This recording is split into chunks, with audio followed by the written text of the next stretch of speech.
Hi there, I'm Arturo. We're here at Rainbow Gardens in San Antonio building a wicking bed. The wicking bed is a wonderful way to grow food and conserve water at the same time. Basically, it's a raised bed frame with a liner which holds the water in. The water becomes a reservoir.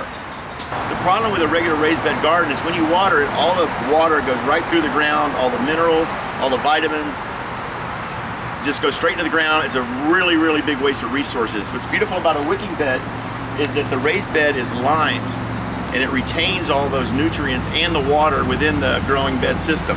So basically what we have are the boards, 4 boards, and there's a liner that goes on the inside of that board. That liner is not permeable. It's like it could be rubber or vinyl or plastic. You just want to make sure that it's non-toxic. Rocks go on top of that for about 2 inches, and then we run a pipe the length of the grow bed. That pipe has holes in the bottom. There's a little elbow, and it comes up. And then we just have another pipe that comes this way. And if you see here, you see a little water kind of dripping out here. That's because we filled it up to this point, and that's where the water drains out. We put a liner on top of that, and then the soil. So we've got about 6 inches of soil from here to here. So what's happening? When we put water in that tube over there, it fills up that reservoir up to this point, and it drains off. That's how you know how to stop. So that water wicks up into the soil, up through the rocks, using capillary action into the soil. So the water is where you want it, right where the roots are. The leaves don't need water as much. The roots are what need the water, so that's what we use. A regular raised bed garden in 100-degree weather in Austin or in Central Texas, generally water it 2 to 3 times a day during a heat wave. In the morning, in the evening, and maybe in the middle of the day. This wicking bed, under the same conditions, we water once every 3 weeks.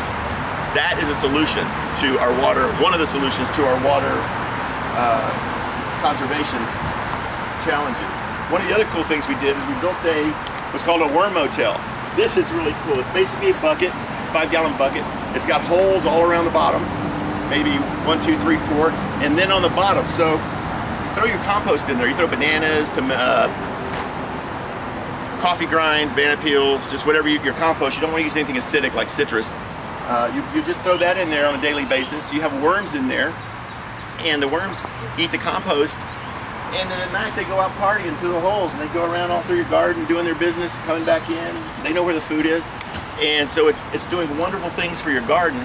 Worms are the best friends you can have in your backyard food growing system. Chickens love worms, the garden loves worms. If you're doing aquaponics, the fish love worms. So this is something you really want to consider adding to this wonderful way of growing food.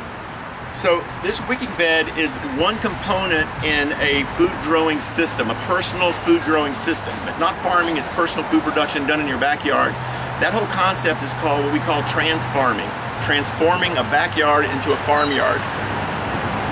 This wicking bed is used in conjunction with other components such as aquaponics, tank gardens, keyhole gardens.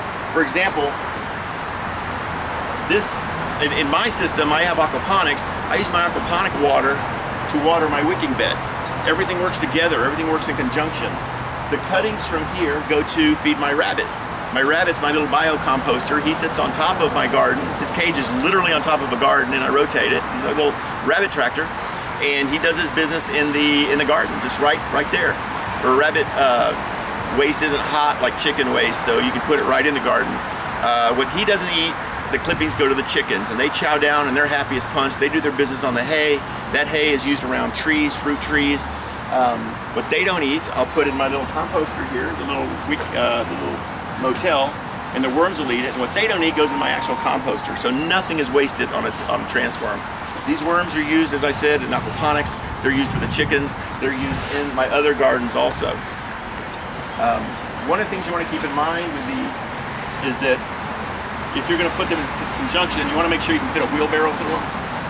If you'd like more information on any of these food growing components, the wicking beds, the hugelkulturs, the aquaponic systems, the tank hole gardens, any of these, they're available on cleanfoodsolutions.org. cleanfoodsolutions.org, and you can download all the materials that you need to build all these components and information on how to integrate these components into a food growing system that's sustainable beyond anything that we're doing now just with raised bed gardens. Thank you.